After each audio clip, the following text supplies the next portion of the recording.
जय सिया राम। और आज मैं आपके सामने एक लेख को लेकर प्रस्तुत हुई हूँ, जिसको हमारे सद्गुरुदेव युग तुलसी डॉक्टर श्री राम किंकर उपाध्याय जी ने लिखा है और इसका शीर्षक है यह तो बस उनकी कृपा से ही हुआ। तो चलिए शुरू करते हैं। गीता में भगवान कृष्ण ने कहा है कि जब बुद्धि नाश हो जाए तो समझ लीजिए कि अब सर्वनाश अत्यंत निकट है। यहाँ पर अंतर यह है कि नारद जी का बुद्धि नाश तो हुआ पर सर्वनाश नहीं हुआ। सर्वनाश इसलिए नहीं हुआ क्योंकि वहाँ पर गीता का दूसरा श्लोक काम आ गया। गीता में पहले तो भगवान ने यह बताया कि सर्वनाश किसका होता है और उसके पश्चात बताया कि नाश किसका नहीं होता। भगवान ने कहा, अर्जुन, ये श्लोक संस्कृत में है लेकिन मैं पढ़ नहीं पाऊंगी, सही से कोशिश करती हूँ। अनन्याश्चिन्तयन्तो मां ये जना पर्युपासते तेषां नित्याभियुक्तानां योगक्षेमं वहाम्यहम्। जो अनन्य भाव से मेरा भजन करता है उसके योगक्षेम का भार मैं वहन करता हूँ। किंतु प्रभु को इतने से ही संतोष नहीं हुआ, इसलिए आगे चलकर भगवान ने कहा, अर्जुन, व्यक्ति चाहे कितना भी अवगुणी क्यों न हो, पर यदि अनन्य भाव से मेरा भजन करता है तो उसका पतन नहीं हो सकता। फिर से संस्कृत का श्लोक हैं 2, तो मैं फिर से गलत पढ़ने की कोशिश नहीं करूँगी। तो मैं थोड़ा सा 1-2 शब्द बता देती हूँ जिससे आप समझ जाएंगे कौन सा श्लोक है। अपि चेत्सु दुराचरो भजते, ये है, और नेक्स्ट श्लोक ख़त्म होता है भक्ता प्रणश्यति। तो आप देख लीजिएगा। नारद के प्रसंग में भी भगवान ने यही कहा कि भले ही काम के चक्कर में पड़ गया पर भक्त तो मेरा ही है। अपना रोग लेकर मेरे ही पास तो आया है, इसलिए मैं इसका रोग दूर करूँगा। इसको जो है गर्व हो गया है कि मैंने अपने बल से बुराइयों को जीत लिया है, मैं उसे नष्ट करूँगा। आगे चलकर नारद जी को यह अनुभव भी हो गया कि विषय कितने प्रबल हैं, कितने कठिन हैं और बिना भगवान की मंगलमयी कृपा के उन पर विजय प्राप्त नहीं की जा सकती। यह शिक्षा देने के साथ साथ भगवान ने नारद जी का विनाश भी नहीं होने दिया। गीता का जो सूत्र है वह रामचरितमानस में हमें नारद जी तथा कैकेयी जी के प्रसंग में स्पष्ट घटता हुआ दिखाई देगा। हाँ, अंतर केवल इतना है कि नारद जी के प्रसंग में यदि काम की प्रधानता दिखाई देती है तो कैकेयी जी के संदर्भ में लोभ की प्रधानता दिखाई देती है। वर्णन आता है कि महाराज श्री दशरथ जब कैकेयी जी के महल में पहुँचे तो उन्हें प्रसन्न करने के लिए उन्होंने कह दिया कि जानसी मोर सुभाऊ बरोरु मनु तव आनंद चंद्र चकोरु। कैकेयी, तुम्हारा मुख चंद्रमा है और मैं चकोर हूँ। सचमुच कितनी बड़ी विडंबना है कि कोई व्यक्ति रामचंद्र मुख का चकोर हो और साथ ही कामचंद्र मुख का भी चकोर हो, और अगर दोनों का चकोर बनेगा तो उसका परिणाम होगा कि कामचंद्र का चकोर बनने से रामचंद्र वन चले जाएंगे, ईश्वर जीवन से दूर चला जाएगा। ऐसी स्थिति में व्यक्ति क्या करे, क्योंकि व्यक्ति को रहना तो विषयों में ही है और विषय का सेवन भी करना है। व्यक्ति का मन सहज रूप से विषय सेवन के साथ जुड़ा हुआ है। चिंतन तथा सेवन से उन सब बुराइयों के आने की संभावना अधिक रहती है और इस समस्या से बचने के लिए हम कोई ऐसा उपाय निकालें जिससे विषयों को स्वीकार करते हुए भी हमारे अंतःकरण में काम का प्रवेश न होकर राम का प्रवेश हो। भगवान राम ने केवट से कहा, मित्र उतराई लो। उतराई का अर्थ है पारिश्रमिक। तुमने मुझे पार उतारा है तो मैं तुम्हें उतराई दे रहा हूँ। लेकिन केवट ने याद दिलाई, महाराज मैंने तो पहले ही कह दिया था, ना नाथ उतराई जहाँ। मुझे पारिश्रमिक बिल्कुल नहीं चाहिए, फिर आप क्यों दे रहे हैं? भगवान ने कहा, किंतु मुझे तो दिए बिना संतोष नहीं हो रहा है। केवट ने कहा, प्रभु अगर संतोष नहीं हो रहा है तो एक बीच वाला मार्ग है। आपने उतराई कह कर दिया, इसलिए अभी तो नहीं ले रहा हूँ, पर लूँगा। कब? बोला, फिरती बेर नाथ जो देवा, सो प्रसाद में सिर धरि लेवा। प्रभु आप लौटते समय जो देंगे वह प्रसाद मैं अवश्य लूँगा। आपने प्रसाद कहकर दिया होता तो मैं अभी ले लेता। सचमुच कितनी बढ़िया बात कही केवट ने। इसका अर्थ है कि पारिश्रमिक तो दिया जाता है परिश्रम देखकर, पर प्रसाद यह देखकर नहीं दिया जाता कि इन्होंने इतना परिश्रम किया है, इसलिए इनको कितनी मिठाई दें। ऐसा लोग अभ्यासवश भले ही करते हों, परंतु ऐसा करने का नियम नहीं है। केवट का अभिप्राय है कि प्रभु आपने उतराई की बात कही, पर मैं तो आपसे प्रसाद ही ले सकता हूँ। प्रसाद यदि हो तो लेने वाला लेने को बाध्य है तथा देने वाला देने को। इसलिए अंत में भगवान ने केवट को प्रसाद ही दिया। केवट ने प्रभु से यह भी कहा था, महाराज प्रसाद तो ले लूँगा, पर अभी नहीं, जब आप लौटते समय देंगे तब लूँगा। भगवान राम केवट की चतुराई समझ गए। केवट का तात्पर्य था कि इसी बहाने प्रभु को लौटना भी इसी मार्ग से पड़ेगा। दूसरा संकेत था कि महाराज आप भी पार उतारते हैं और मैं भी पार उतारता हूँ, पर एक अंतर है।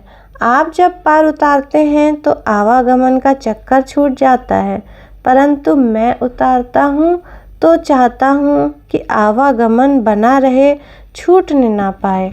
अगर आपको देना ही है तो लौटते समय दे दीजिएगा। इसलिए भगवान जब अपने राज्याभिषेक के पश्चात निषाद को विदा करने लगे तो प्रभु ने वस्त्र, आभूषण तथा अनेकानेक मूल्यवान वस्तुएं देते हुए कहा, तब कृपालु लियो बोली निषादा, दीन्यो भूषण बसन प्रसादा। निषाद राज तुमने कहा था कि लौटते समय जो देंगे वह प्रसाद मैं ले लूँगा। मित्र यह तो प्रसाद है। निषाद राज बड़े प्रसन्न हुए। उन्होंने वस्त्रों को पहन लिया, आभूषण धारण कर लिए। इसके पश्चात भगवान ने गले लगाकर कहा, तुम प्रिय मोहि भरत जिमि भ्राता, सदा रहेउ पुर आवत जाता। मित्र नाता तो हमारा तुम्हारा आवागमन का ही रहेगा। तुम आते जाते रहना, ऐसा न हो कि वहीं रह जाओ। प्रसाद के साथ साथ जब हमारा मन विषय तथा वस्तु से अलग होकर भगवान के साथ जुड़ जाता है तो स्वाभाविक रूप से प्रसादा सर्व दुखा नाम हानिरस्यो पजायते की स्थिति उत्पन्न होने के कारण हमारा अंतःकरण पवित्र हो जाता है। प्रसाद का अर्थ है प्रसन्नता तथा निर्मलता। इस निर्मलता के लिए आवश्यक है कि विषय को हम ईश्वर के साथ जोड़कर उसके प्रसाद के रूप में लें। किसी नगर में एक अत्यंत दरिद्र व्यक्ति था। उसे सर्वदा मन में लगता था कि यदि मेरे पास धन होता तो मैं मंदिर बनाकर भगवान की पूजा करता और भगवान का भोग लगाता। एक बार किसी महात्मा से उसने कहा, महाराज, कोई ऐसा उपाय बताइए कि मुझे धन मिले और मैं उस धन का यह उपयोग करूं। महात्मा ने कहा, धन से मंदिर बनाओगे तो एक ही मंदिर बनाओगे, भोग लगाओगे तो 2-4 वस्तुओं का भोग लगाओगे, किंतु मैं चाहता हूँ कि तुम मन से नित्य नए मंदिर बनाया करो, उसमें नया नया सिंहासन भगवान के लिए बनाओ, उस सिंहासन पर भगवान को बिठाओ और चाहे जितने प्रकार के कपड़े पहनाओ तथा 56 प्रकार के व्यंजन तुम भगवान को नित्य खिलाया करो। इस प्रकार तुम भाव का आनंद लिया करो। वह नित्य इसी प्रकार ध्यान करने लगा। एक दिन ध्यान कुछ विचित्र स्थिति में पहुंच गया। उसको लगा आज भगवान को खीर खिलानी है। यह सोचकर मन में खीर बनाने भी लगा, पर बनाते समय जब वह उस खीर में चीनी डालने लगा तो विचार करने लगा कि इतनी चीनी रोज डालने से तो बहुत खर्च होगा। यह विचार आने पर वह तुरंत चीनी वापस करने लगा। ज्यों ही उसने चीनी का हाथ वापस लौटाया त्यों ही भगवान ने प्रकट होकर एक चपत लगाकर कहा, भाई कम से कम मन की चीनी में तो कंजूसी मत कर। भक्त ने भगवान से कहा, महाराज इतने दिनों तक मैं उदारता से भोग लगाता रहा, तब तो आप आए नहीं, और आज जब मैंने कंजूसी दिखाई तब आप आ गए, तो क्या आप कंजूसी से ही प्रसन्न होते हैं? भगवान ने कहा, भाई बात यह है कि नित्य भोग लगाते समय तुम्हें यह भान बना रहता था कि मैं कल्पना में भोग लगा रहा हूँ, पर आज तुम यह बात भूल गए कि यह मेरे मन की कल्पना है। आज पहले दिन तुमको यह लगा कि मैं सचमुच खीर बना रहा हूँ। वस्तुतः मैं तुम्हारे भाव की गहनता से आया हूँ, तुम्हारी कंजूसी से नहीं।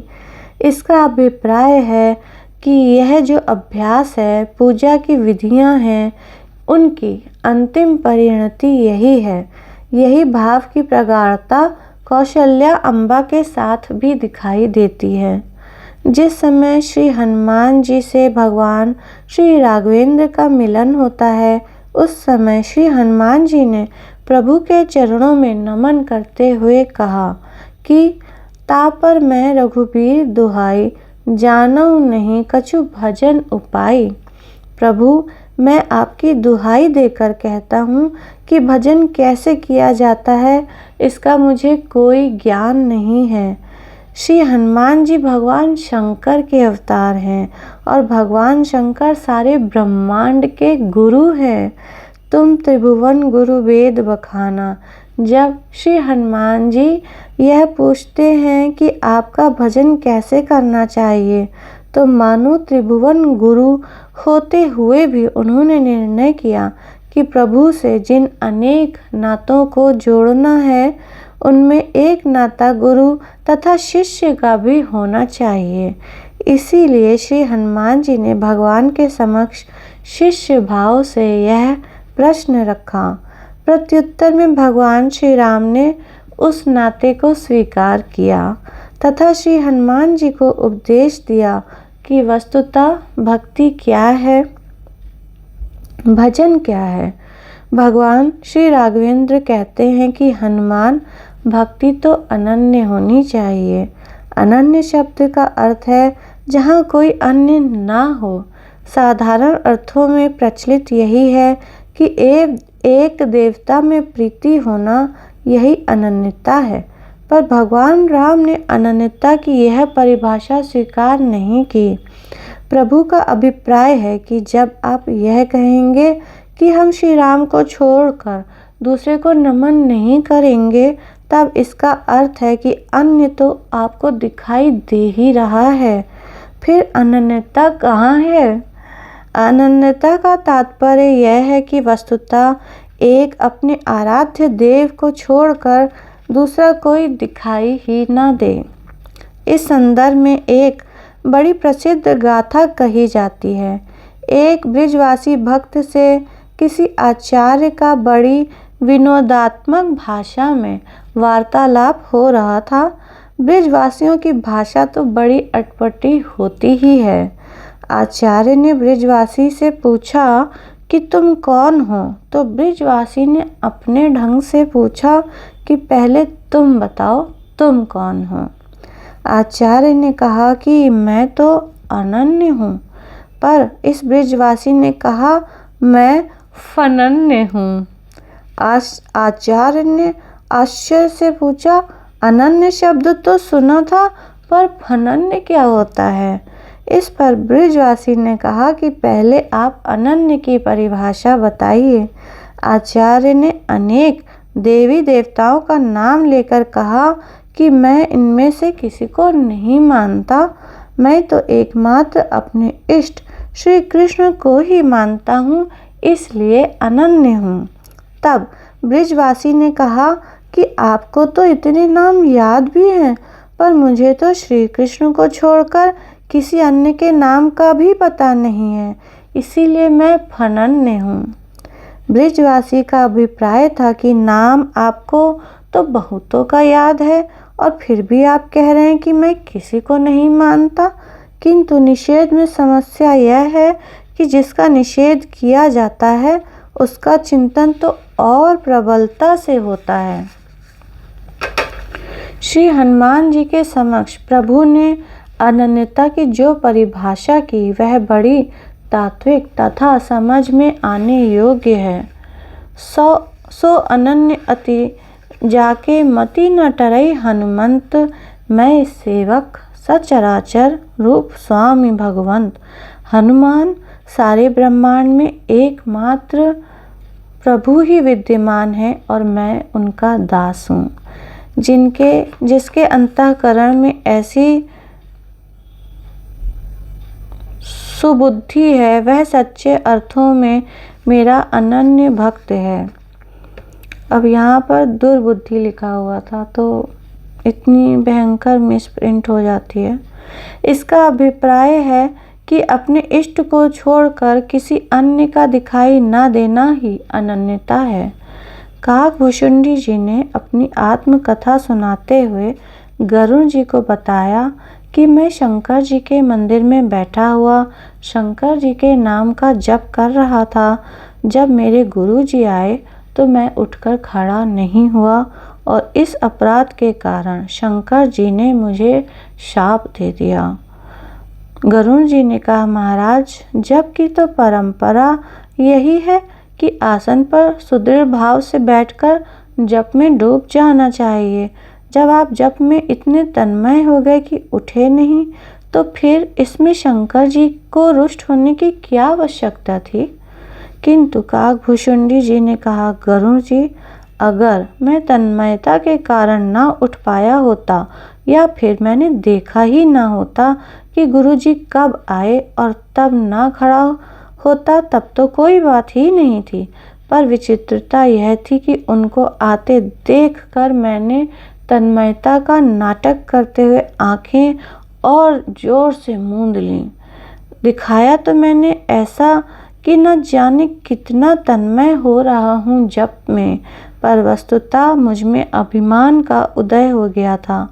इस प्रकार सारे सिद्धांतों के साथ सबसे बड़ा डर यह है कि कहीं उच्च सिद्धांत के नाम पर व्यक्ति अभिमानी न बन जाए। परशुराम जी के बारे में जब कोई बात कही जाती है तो कुछ लोगों को चोट पहुंचती है। यद्यपि उन लोगों को जिस स्तर से चोट पहुंचती है वह प्रसंग उस स्तर का है नहीं।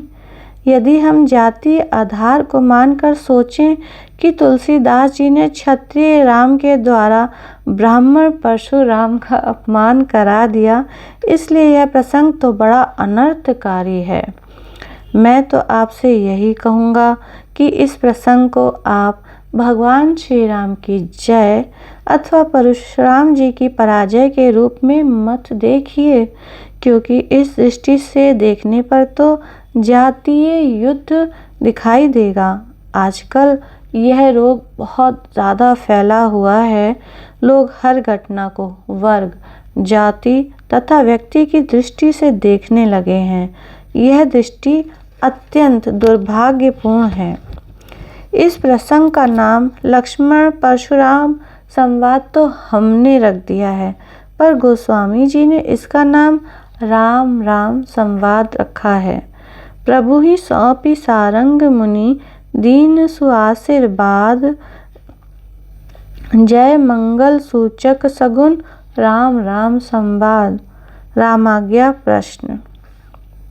लेकिन हम श्री राम जी का नाम भूलकर लक्ष्मण जी का नाम इसलिए लेने लगे हैं क्योंकि हम लोगों को राम राम संवाद में वह मज़ा नहीं आता जो कि लक्ष्मण परशुराम संवाद में आता है। श्री राम तो परशुराम जी के सामने विनम्रता पूर्वक झुकते चले जाते हैं, इसमें भला वह आनंद कहाँ। हाँ, लक्ष्मण जी का उत्तर पढ़ने में आनंद आता है जो ईंट का जवाब पत्थर से देते हैं। वस्तुतः यह आनंद तो लीला का न होकर तू मैं का आनंद है। इस प्रसंग का अभिप्राय यह बताया है कि जो तात्विक सत्य है वह सबके लिए है।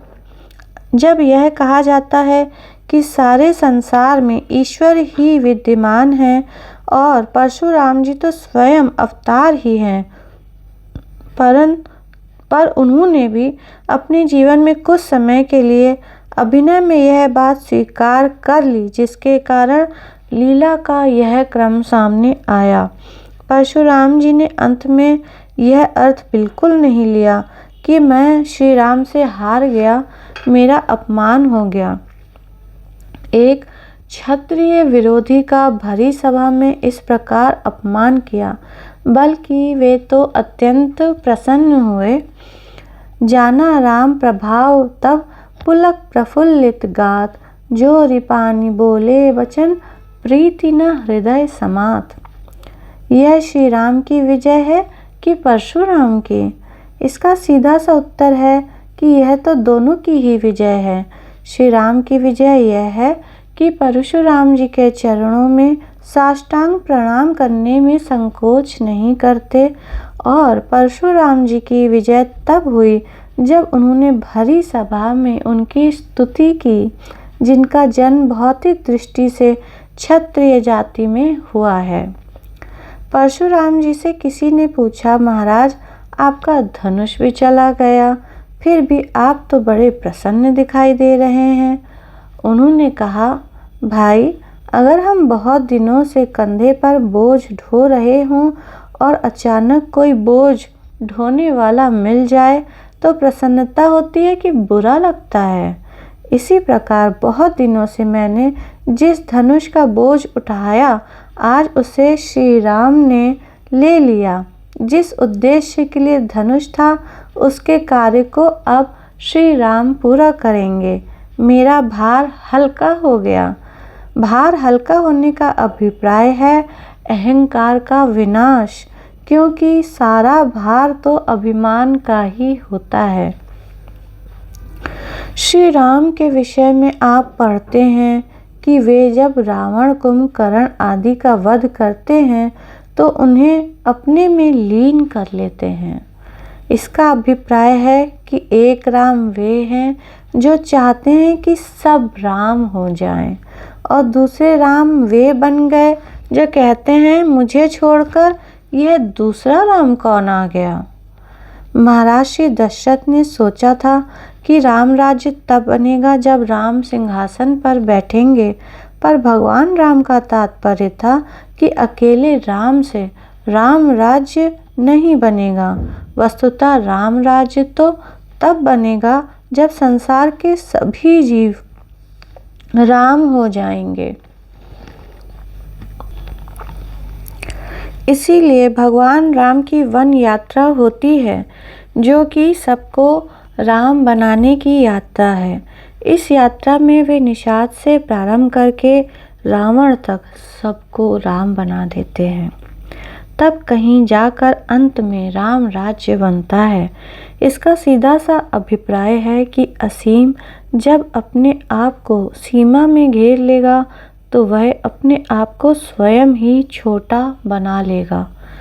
जब भगवान वामन बनकर बलि की यज्ञशाला में गए तो बलि ने कहा, ब्राह्मण देवता, आप जो भी मांगेंगे मैं दूंगा।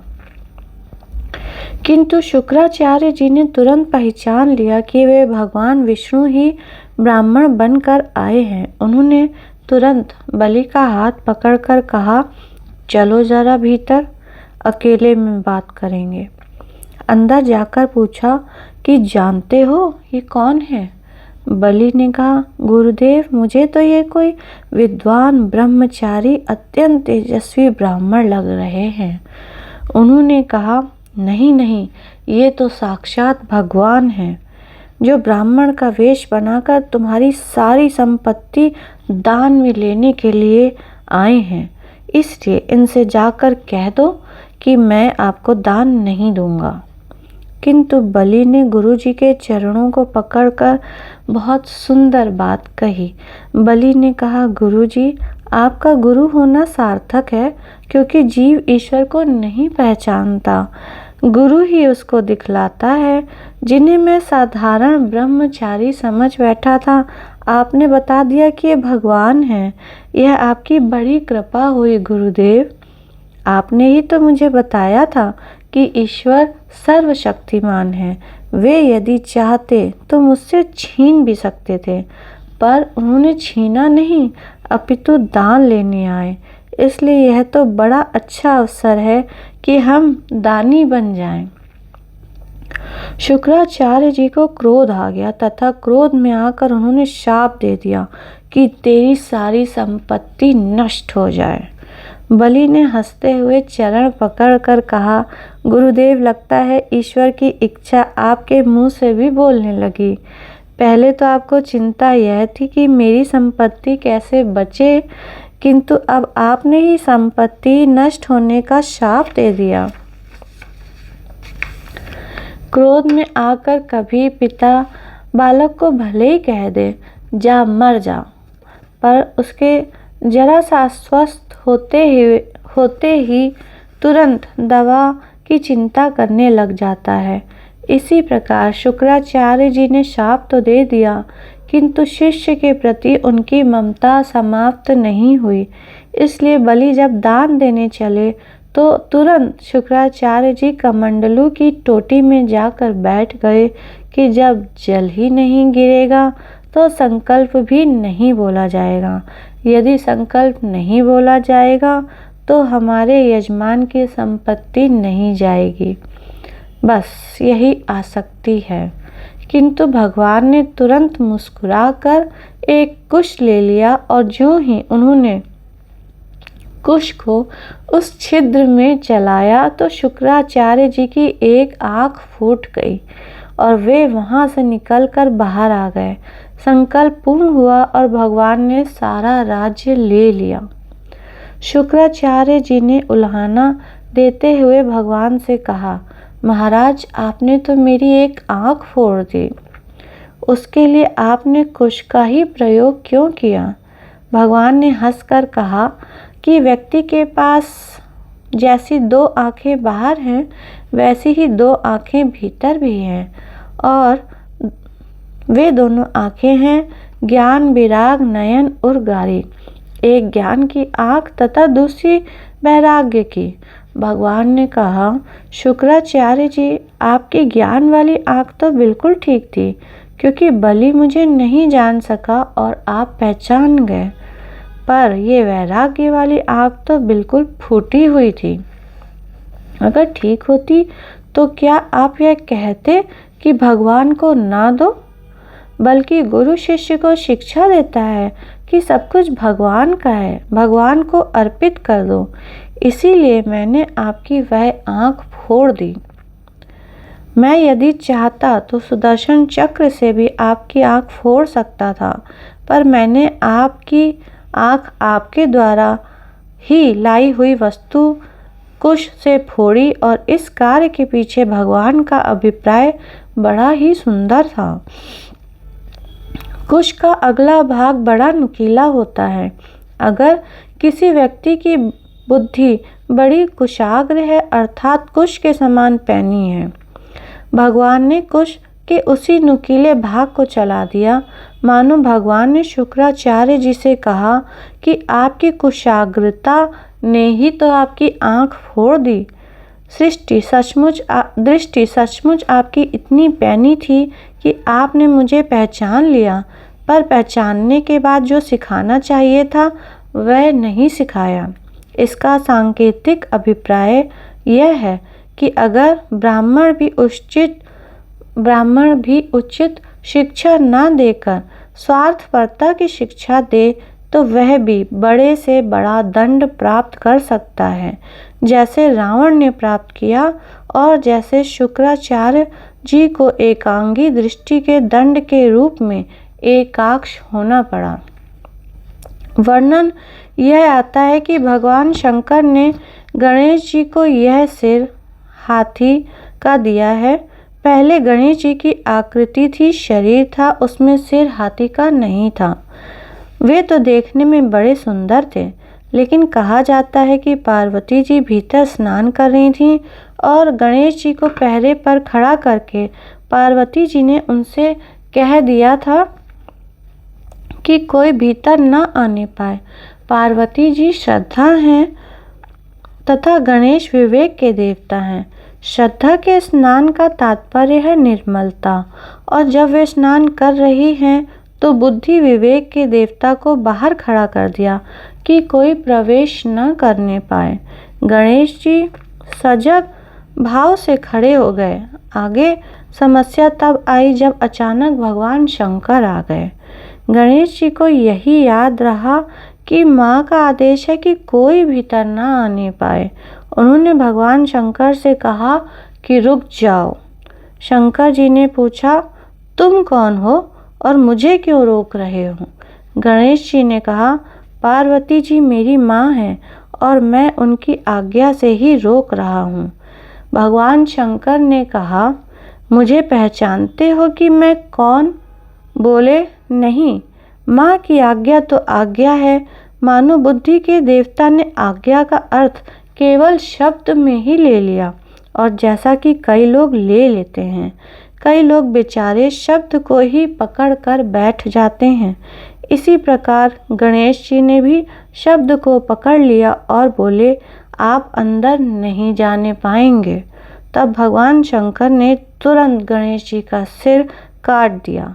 इसका अभिप्राय है कि विवेक का उद्देश्य तो यह है कि हमारे जीवन में बुरे विचार नहीं बैठने चाहिए, लेकिन जीवन में शंकर भी ना बैठने पाए, इसका अर्थ यह कदापि नहीं है। विवेक ने विश्वास को रोका। इसका अर्थ है कि क्या बुद्धिमत्ता का फल यही है कि व्यक्ति शंकालु हो जाए, विश्वासी ना रह जाए?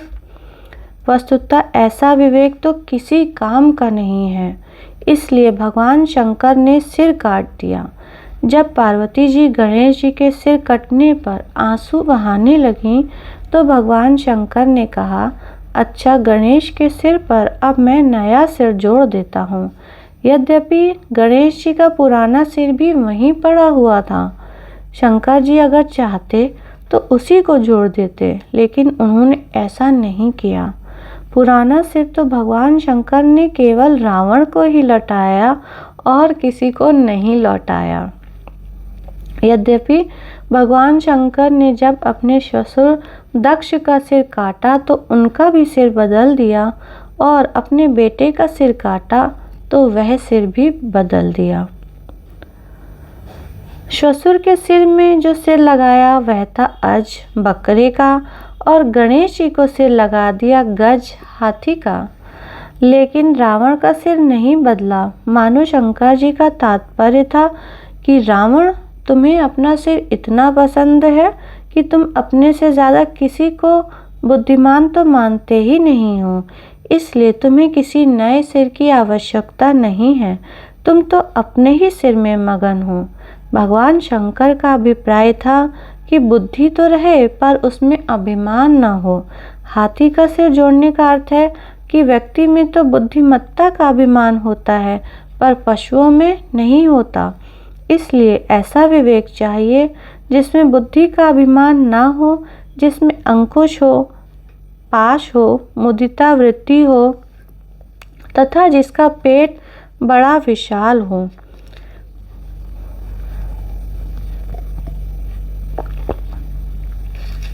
विश्वामित्र के कहने पर भगवान श्री राघवेंद्र ने ताड़का और सुबाहु पर बाण का प्रहार करके उनका वध किया तथा मारीच को सागर के पार भेज दिया। जब ये तीनों समस्याएं समाप्त हो गईं, तब विश्वामित्र भगवान राम को प्रेरणा देते हैं कि अब जनकपुर की ओर चलना है। जब जनकपुर की ओर चलते हैं तो मार्ग में एक ऐसा पत्थर पड़ा दिखाई दिया जिसकी आकृति एक नारी की है। भगवान श्री राम पूछते हैं, गुरुदेव यह आकृति किसकी है? यहाँ प्रश्न यह है कि ईश्वर सर्वज्ञ है या अल्पज्ञ? क्या वे नहीं जानते कि वह कौन है?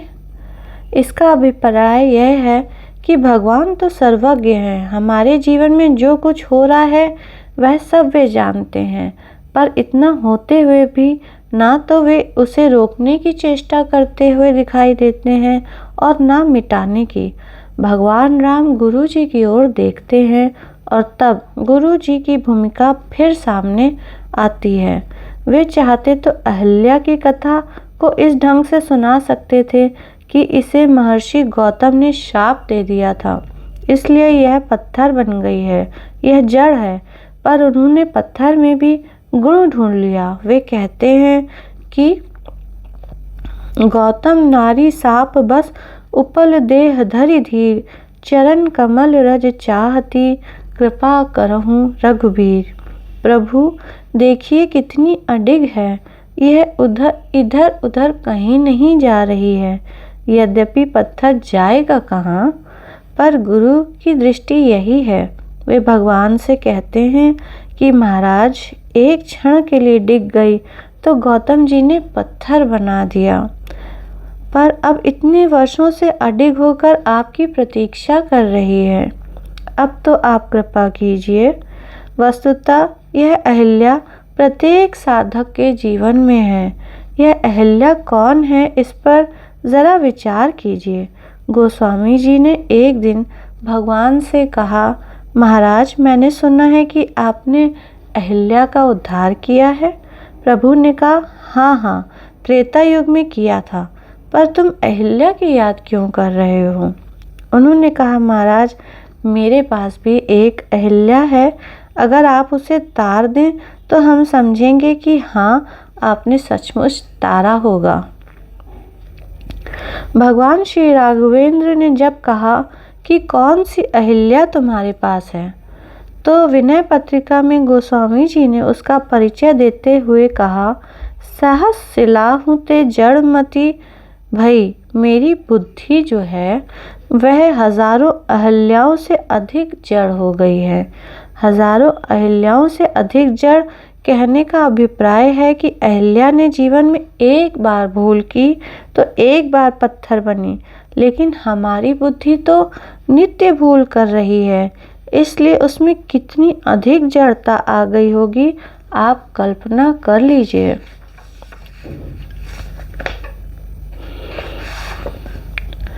इसे हम दूसरे शब्दों में यूँ कह सकते हैं कि जब जड़ भोगों को सुख की प्राप्ति का माध्यम बनाकर बुद्धि भोगों का समर्थन करती है तो बुद्धि में जड़ता आ जाती है, और यह जड़ता चैतन्य के स्पर्श से, भगवान के स्पर्श से ही दूर हो पाती है।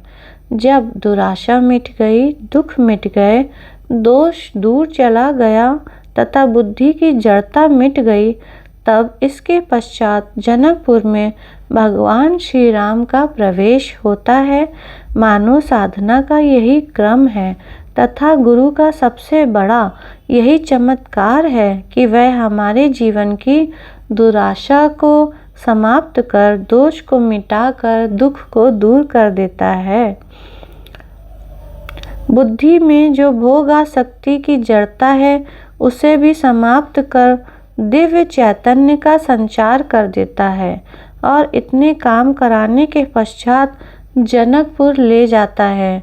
जनकपुर की विशेषता है कि यहाँ पर सीता जी निवास करती हैं, जो निर्मल बुद्धि देने वाली हैं। जनक सुता जग जननी जानकी, अतिशय प्रिय करुणा निधान की। ताके जुगपद कमल मनावऊं, जासु कृपा निर्मल मति पावऊं। मानो गुरुदेव श्री राम से कहते हैं कि निर्मल मति के नगर में जाने से पहले ज़रा जड़ मति का उद्धार तो कर दो, क्योंकि जब तक जड़ बुद्धि का उद्धार नहीं होगा तब तक निर्मल बुद्धि की प्राप्ति कैसे होगी। आप इस पूरी यात्रा में यह विशेषता देखेंगे कि भगवान राम जो भी कार्य करते हैं वह गुरु जी के संकेत पर करते हैं। गुरु जी ने कहा ताड़का का संहार करो तो संहार कर दिया, अहिल्या का उद्धार कर दो तो उद्धार कर दिया। आगे चलकर पुष्प वाटिका में जब भगवान श्री राम और श्री सीता जी का मिलन होता है तो इसमें भी भूमिका गुरु जी की ही है, क्योंकि गुरु जी ने भगवान श्री राम से कह दिया कि जाकर वाटिका से प्रसून तो चुन कर ले आओ। समय जानी गुरु आयसु पाई, लेन प्रसून चले दो भाई। जब कोहबर में यह विवाद होने लग गया कि अहिल्या का उद्धार कैसे हुआ, तो श्री लक्ष्मण जी ने कहा कि यह तो हमारे प्रभु के चरणों का प्रताप है। पर जनकपुर वासिनी स्त्रियों ने पूछा कि अगर चरण का प्रभाव था तो अयोध्या में कोई पत्थर नहीं था क्या वहाँ किसी का उद्धार हुआ? इसलिए यह चमत्कार चरण का नहीं अपितु धूलि का है। वस्तुतः जनकपुर के मार्ग की धूलि से उद्धार हुआ, ईश्वर के चरण से नहीं।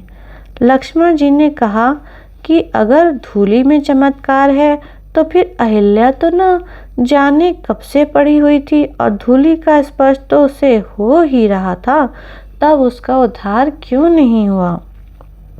इस प्रकार दोनों अपने अपने पक्ष में दृढ़ हैं, लेकिन अंत में सखियों तथा लक्ष्मण जी ने कहा कि प्रभु से ही पूछ लिया जाए कि चमत्कार धूलि का है या चरण का।